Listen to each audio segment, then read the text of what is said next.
So much more comfortable. And I have to admit, first time I did it, I sat down and I'm using it and I'm thinking, man, I don't know if it was worth it. It doesn't feel like that big of a.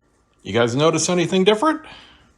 Probably shouldn't, unless you already knew about it. I've got a different armrest, and it is so much more comfortable for me. Let me explain. Trying to do a video, and I've got puppy helpers. You guys aren't helping. You guys are not helping. No, you're not. No, you're not. You're not helping at all. You're not helping at all. No, you're not. I'm very cute, though. Yes, you are. It is tough to get any work done with two puppies when they want to be on camera. Excuse me, guys. Trying to do a video here. You're not helping. No, you're not. So these are my Valencia Tuscany seats, and overall, absolutely love them. They're still like new. Overall, very comfortable, but there's one thing here that I've wanted to do for a long time, and I've got some tendonitis in my right shoulder, so it really prompted me to kind of hurry up and figure out a solution to this. But not so much in the upright seating position, but when reclined, I find that the armrests are just too tall. I mean, they're comfortable. They're very nice, soft leather and all that, but my shoulders are not fully relaxed. And what ends up happening is when I'm reclined here, my shoulders are pressed up because my arm has to go so far, almost horizontal, because these armrests are so tall when the seat is down in the reclined position. And I find myself halfway through a movie having to do this and put my arms down here to relax my shoulder in a nice, normal position, like you'd be in a car. But up on the armrest, you can see the shoulder has to come up. And it just gets really tiring. But here's what I've come up with. Now look at this other side. No raised shoulder. I know I'm exaggerating a little bit here, but you can see the difference. And that's because I've dropped the armrest as much as it can go. Now, if I put my arm down beside me, same. Notice there's no difference in how the shoulder drops. It is so much more comfortable. It's not even describable. Now, if you're wondering if you can benefit from this, because maybe you just aren't sure if it would be more comfortable, here's an easy thing to try, completely free. All you have to do is raise your armrest and put your arm down there. See how that feels. It should be day and night if you're in the position I'm in to make a difference. Now, maybe your armrest opens a little bit differently, but you get the idea. Just get it out of the way. And what I did is I used a little cutting board down here. You could use a paper plate or something flat just to rest your arm on so you don't get a false idea, so you're not putting your arm inside it, lower than it can actually go. But there you go. I mean, that's all you have to do. Really quick and easy. Now, when I started this project, I had certain constraints in mind. Your parameters may certainly be different. Your seats are, unless you've got this model, obviously going to be different, but just use my ideas and come up with what works for you. Most importantly, I wanted no modifications to the stock seats. If for any reason, at any time, I want to take these off, put the stock one back on, I can do so in under 60 seconds. It's literally 5 screws and 1 spring clip, boink, and it's back. So I could swap back and forth at any time. I wanted real leather, because it needs to be durable. It needs to be soft. This is where my elbow and my arm rests. Don't worry about these marks. These are just from the folds that were in the package when it came from Amazon. These will come right out in time. And obviously it's going to wear with your arm there anyway, but these will disappear. You could take a heat gun or a hair dryer and get them out if it really bothers you to speed it up, but they'll go away on their own. Color-wise, it's almost an exact match. What you see on camera, because the light is on, it's exaggerated. It looks a little bit more gray. Seriously, to the naked eye, it's almost identical. It is an identical pebble leather finish. It's imprinted. It is genuine leather. It's not quite as soft as the original. It's not quite as pliable, but it's the same thickness, and I've got the same padding. It feels exactly the same as far as working as an armrest. You would never know it's not a commercially made product as far as function goes. Speaking of function, I retained the hinge, so it can flip up. There's no strut, but it doesn't need it because it's so light, it just stays where you put it. And I still have my storage down there if I want it, but boom, there you go. You can get everything off Amazon and at Lowe's. So let me show you how to make it. Step one is to take off the stock armrest, and that's very easy to do. We've got one spring clip here, and I'll show you how to take this off on the one I've already got off because it's easier to show you. And then we're going to flip this up and take the bottom 5 screws off and remove the whole assembly with the hinge. The way these struts come on, it's just a ball and socket. You got the socket on this end and the ball is attached to the other side. And to remove it, all you do is use a little screwdriver and just pull it out a little bit. Just put it in there and bring this out just a bit. And what that does is just spread the spring apart and it pops right off. That's it. You can take the strut off either side. I'm just leaving it all with the actual armrest because I don't need it hanging down in there. Got this up and out of the way. Now I can just zip out these 5 bottom screws. Note, we're going to be putting this bracket back on, and you need to be very careful because the wood is just MDF, and you don't want to put any torque on these wood screws. And you're going to notice that it's crooked, and all my brackets and armrests are crooked, and they're all different because whoever assembles these is doing it by eye. So that's just the way it is. I also had mixed and matched screws. I had a couple machine screws where they should have been wood screws. So just pay attention to that stuff. The point is, do not over tighten these when you're putting them all back in. Now with the armrest off, take the bracket off this side. It's just easier to do it laying down here than trying to do it propped up there. And then we're going to put it back on the seat with the correct side because we need this on in order to take a measurement. Now, if you can get yours off in the vertical position and it's easy for you, go ahead and do that. But we got that back on. Go ahead and save your original armrest and its screws and just put them somewhere safe. Now, I went through a lot of prototypes to get the right materials and combinations and measurements to get what I got. Let me run through what I ended up with. You may make different decisions. First of all, the base board itself. Now, I wanted this to be as thin as possible because I didn't have that much to work with. I only ended up taking off about 3.5 inches. So I tried thicker wood, and of course it works fine, but it eats up space. Now, I've used this before in some other projects. It's a kind of a secret weapon. It is very thin, about 1/8 of an inch. You can staple through it. It doesn't break apart. It resists flexing very well because it's whiteboard material. And it's got this layer of plastic over the top that really adds to the rigidity. I got a big, about a 3x4 sheet of it from Lowe's for under 20 bucks. And I still have a big sheet of that in the garage. So I just cut out some blanks. And now I need to trim this down to size. Now, you don't even need a saw to cut this stuff. All you need is a razor knife and something to use as a straight edge. And you just score it a few times and it cuts right through it. Just getting through this takes a few passes, and then the wood material, that's relatively soft. But you can use a saw if you want to. It does kind of tear up the edges. I use the saw to break out the big blanks, and you can see it kind of tears it up, but you don't see any of it, so it doesn't matter. Anyway, saw is quicker, but you don't need it if you don't have a saw. You will need some kind of straight edge. This is a square, but you can use a regular ruler just to take measurements. We're going to be taking a few key measurements, and I'll show you what they are and why. Foam I got off Amazon. This is 1/2 inch. We ended up needing 1 inch to match the OEM, which is what they have in here. I don't know if they have one piece or multiple, but to match the feel and performance, it takes 1 inch of the foam. However, I got 1/2 inch because I needed to stagger it, and I'll show you why on my seats. You may not need to, and you could probably just get a 1 inch if you don't need what I'm going to show you. But the 1/2 inch works fine because you just use 2 of them, and you get your 1 inch. Works absolutely identically. Now, it took me a couple tries to find leather that I liked. This is from Amazon as well, and it comes pre-cut in these shapes here, perfect size. It's a 1x2. We need some little wood screws. I got these here. They're just a little 1/2 inch. And these are going to be for putting the bracket on the new board. And since it's a lot thinner than the original, we don't want the original sticking out like that. And you need a staple gun and the smallest staples that you can find. I'm using 8mm, and they are perfect for this project. They go through the layer of leather and the board completely biting and not poking through to feel anything on the top side. So that worked perfectly.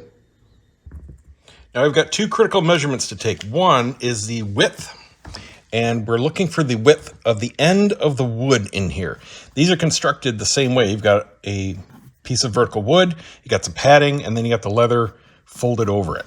And of course, theirs is all sewn together. Ours is going to be stapled. That's the only difference though. So what we're looking for is the edge to edge of where the wood is itself, because we're also going to have some overlap on top, and we don't want the armrests sticking out to here. We want it to look exactly the same, and that's how it ends up. So measure just from the edge of the wood to the edge of the wood, and measure each one separately, because mine are all different because they're warped a little bit. And there's about 1/4 to 1/2 inch difference seat to seat. So just make sure each one is individual. And then here's the critical measurement as far as the length. We need to start just where this hinge starts, all right? And pay attention, because mine, like I said, it's crooked, so it's on an angle one way versus the other. So one end hits and the other doesn't if you're measuring down this way. Go from the closest so you're not running into any trouble there. And then down at the front here, you can see it's got a slope. It's not totally flat. The board will actually end about here, and then it starts to ramp up and slope up. So with the board flat, it stops about here. This is why I want the 1/2 inch foam. The top piece will be here, and then the first piece will be here, and then the one on top will be forward to take up a little bit of a gap. So you can see I don't have any gap, and the little curve is filled by the foam. So you don't see anything if you look down there. That's why I went with the 2-piece instead of one. But if yours isn't this kind of design and yours is square, well, you can just go with 1 piece, 1 inch, and that's all there is to it. So put your board on here, find out exactly how far it'll go, and then measure back exactly to where that hinge piece starts. And in this case, it's 18 inches to where it stops being flat to the closest point. And I'm right about 5.5 inches at the narrowest point of this. You can see it's bowed in at the center a little bit, so that's where I'm going to measure from for the side. Now that we've got our blank cut exact size, we want to make sure it's laying here centered. So just run your fingers and make sure it's even on the base of the seat. I've got it as far forward as it'll go without starting to go up that little ramp of curve there.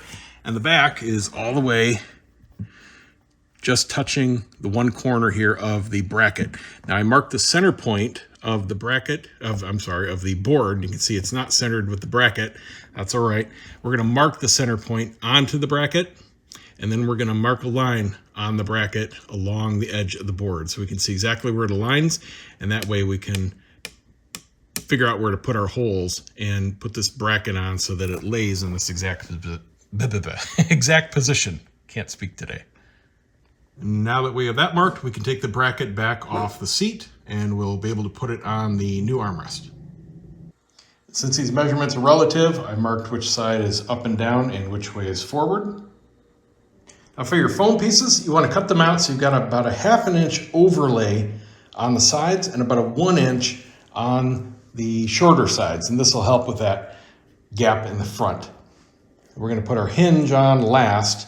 We're going to stack these two foam, slightly offset the top layer. This is actually upside down, so it'll be like this. Top layer will be shifted just a bit. That'll give us a little bit of an angle for when we wrap the leather. That'll be over top. Staple it up, make sure it's nice and tight. Put our bracket on and we'll be done. We're going to start with the leather, and don't worry, it's not going to be perfect all the way through. We're going to be removing staples and putting new staples and making sure things are tight as we go through it, and that'll make sure it's got a perfect finish on the top, and that's the only thing that's really critical. So don't worry about wrinkles and pleats and that kind of stuff until the very end. So lay down your leather, then we're going to put our foam. We want our top overhang piece. Just make up your mind which way is going to be front and which is going to be back. This will be my front of the seat. So I've got a little bit of another 1/2 inch or so on that top piece of foam, and just kind of center it. You want this as centered as possible on the leather. Of course, if yours are a different size or shape, may end up being a little bit different configuration, but that looks good here for mine. And this is just so we have enough material to stretch and staple and all that kind of good stuff. Next, on with your board, and again, center it on that base piece of foam so you've got an even overlap along each edge. Now we're going to come through and sink our first staple, and this is just basically to hold things in place right now. This one will be replaced and retightened later, but when you pull the leather over the sides and sink a staple or get it into position, you need to make sure that you're pressing down on your stack so that things aren't shifting around, especially the board to the foam. It's real easy to accidentally pull this leather too hard and start sliding that foam underneath, and all of a sudden your board is off center. So that's why this one, you're not making this as tight as you can get it. You're just getting it into position. You want this foam to start rolling over the side, and that's it. So what you don't want is to ever feel the side of this with your arm. You just want enough of this material so that when the leather's pulled over, you just got the nice little buffer of foam. That's all this overlap is for. It compresses really well. So we're going to roll this and just staple one right in the middle, right there. And then we're going to come and holding both sides, get this side as tight as we can get it. Again, just making sure everything is cinched down. Once you get those two anchored into place, it's not going to want to shift around. And when you're doing this, the only important thing is that you make sure that you check here and make sure that this is straight first and that you don't have it cockeyed. You should be able to fold both sides over and have everything look nice and even. So make sure that looks good before you sink your staples. Got those in. Now we're just gonna go out from there, every 3-4 inches. These are just to hold it in place. What you wanna do is, as you sink one or two, flip it over and make sure you don't have any big wrinkles. Just kind of smooth it out and make sure it's nice and taut. And we're just gonna go out, not all the way to the edge, a few inches from the edge. We just need to get these in place so that all of this wants to stay and it's not stretching like this. It should be nice and straight. Okay, got the first row in. It's all set in place. Top side is nice and straight. Again, don't worry about the shipping folds, and it's all gonna be tightened out this way as well. But that's what we want to look like right now.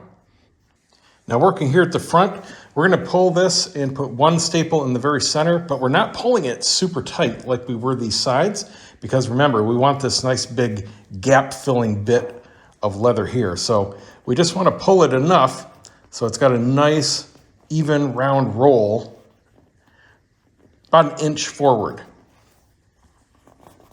Shouldn't be going so tight that this is actually rolling underneath the board. We just want it to make a nice shape like that. So once you get that in position, just sink a staple here to keep it in place. Next, pull the side tight all the way near the end, sink a staple in there. Now the corners are the only tricky parts. You have to trim them down a little bit as you need more working space. Come around, get the corners looking good. You're gonna just basically do staples where you need them to hold them in place. Come around, get things looking good, pop staples out that are behind to reposition until you get it all looking good. Make sure you're flipping it over and making sure the top looks good, because that's the only thing we're worried about. Bottom can be as messy as we need it to be, but the important thing is that you don't build up the layers of leather. So once you get it stapled in place, then just trim off everything extra in between the staples, keeping the top looking good. It's gonna be a little different depending on everybody's project. Okay, that's looking good enough from the top. Once you get everything in place, trim off all the excess pleats as far as you can. Now, before we do this side, we need to mark and pre-drill holes for the bracket. I'm gonna release these two staples here, just because we need to peel this back and get to this wood to locate the holes. So what we're gonna do is put this back basically the way it was aligned when we made this line. So it goes like this. We're gonna flip it upside down, find that mark. We're gonna align the bracket with the line we drew, align the center points, and then mark where the holes are for the bracket and pre-drill through with just a little 1/16 bit. This is basically just to make locating holes. It's not for the screws, it's so that we can place this bracket when we're all done on top of the leather and we won't have to guess where we're putting things. Now with the holes pre-drilled, we're going to wrap this side and staple it with the exception of the very center. Don't bother with this here because we're going to be putting this bracket right on top, and that's what's going to keep everything down. I just noticed I showed you guys marking the wrong part of the bracket. This is how I showed you on the seat. Marking this piece here, you actually want to mark this here. Same idea though. Okay, got the bracket screwed on. Now we can put it back on the seat. Et voila. Even straighter than the original. Now I'm the only one that has this issue, so I'm just doing these two here. I'll leave the other ones as is. And like I said, it is literally 5 screws and putting the bracket on the original armrest and snapping the spring back on. 60 seconds if you want to swap back and forth or just do another one. Whatever you want to do. Nice and solid. You can still put all your weight on it to get in and out of the seat. No flex. Exactly the same kind of feel as the originals. Love it. So much more comfortable. And I have to admit, first time I did it, I sat down and I'm using it and I'm thinking, man, I don't know if it was worth it. It doesn't feel like that big of a difference. I didn't have the bracket put on yet, so I just took it off and put the stock one back there. Oh man, day and night. Totally worth it. But like I said, super easy just to flip your armrest up, put your arm down there and see if it feels better to you. If it does, there you go. Now, if you don't want to use leather, if you just want vinyl or bonded leather, it's like $10 cheaper. But these are, I think I paid $17, $18 a piece for the leather. The big piece of foam, I got a big 6-foot piece of foam. Plenty to do, you know, whatever kind of projects you want. I did this whole thing for like $50, $55. So really not bad. And like I said, these will go away in time just with a little use and letting them sit there. But you can get them out with heat if you're really concerned about it. There you go. Use my ideas. Hope it helps. See you next time.